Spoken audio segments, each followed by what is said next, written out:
where my first album I ever bought was Styx, Paradise Theater. And I was like, there's nothing better than this. And I gravitated then, started to with Tommy Shaw and his songwriting and his guitar playing. I was like, now that's something I can, kind of get behind. And then you go to school and everybody's like, Styx, what the hell is that? Because you're young, you should be listening to this, right? And that's when I, was introduced to Def Leppard and Pyromania, Motley Crue, Shout at the Devil, all kind of same era. But I didn't want to be kind of pigeonholed into that. It was beyond Motley Crue and Def Leppard. It was Bryan Adams. It was, Bon Jovi, all of these folks that kind of like were around, even Loverboy, if you kind of think about all of that era, of different styles of music. I loved music so much. I didn't want to pigeonhole myself into just this one, like I only do this, because if I'm going to play guitar, I want to be able to not necessarily mimic, but I also just want to have a full range of things to be able to play. And I mean, because I love playing classical guitar and I love classical music.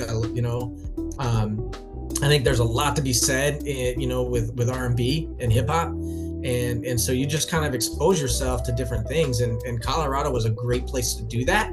So then when you grow up and you move away, then all of a sudden that's when you start finding out, even other different tastes, East Coast, versus West Coast, Midwest, country. What are some of your influences? I think it's interesting, when you kind of look at the traditional song structure, songwriting, and you think, influence wise, and again, my opinion only is that when you're people they gravitate towards music and lyrics, right? But something kind of hits them more, because I think you could take really crappy lyrics but have an incredible beat behind it, and still it's a great song. But for me, it was more kind of like everything. And so I think early on, I really looked at, as a kid, I was like, God, there's something about Billy Joel. There was something about Journey. There was something about Neil Diamond, the way they kind of approached it in that way.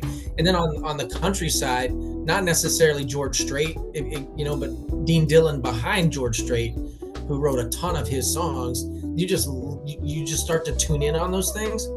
But it wasn't until, and I hope nobody makes fun of me for this, but it wasn't until I heard Hysteria by Def Leppard, where I really started kind of looking into, man, it's not just song structure, but it's how they take different layers within a palette and place it all onto one song. You may want to call it overproduced, but I call it, like, at the end of the day, the listening experience between both of your ears was insane. And that's really what kind of kickstarted me to go, okay, if I'm going to write something so simple, how can I look at this painting and put on different colors within the palette to truly make it a listening experience rather than just straight up, singer-songwriter or hard rock or whatever the case may be.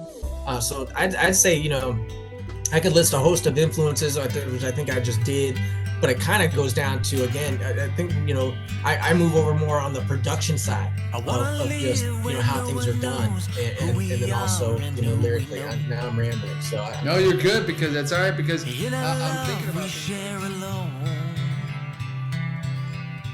in a place that we call home. I wanna feel you breathe me in, intoxication that I own. This everlasting drug I'm sold, in a love that won't grow cold. And every time I feel alive is the time I'm close to you.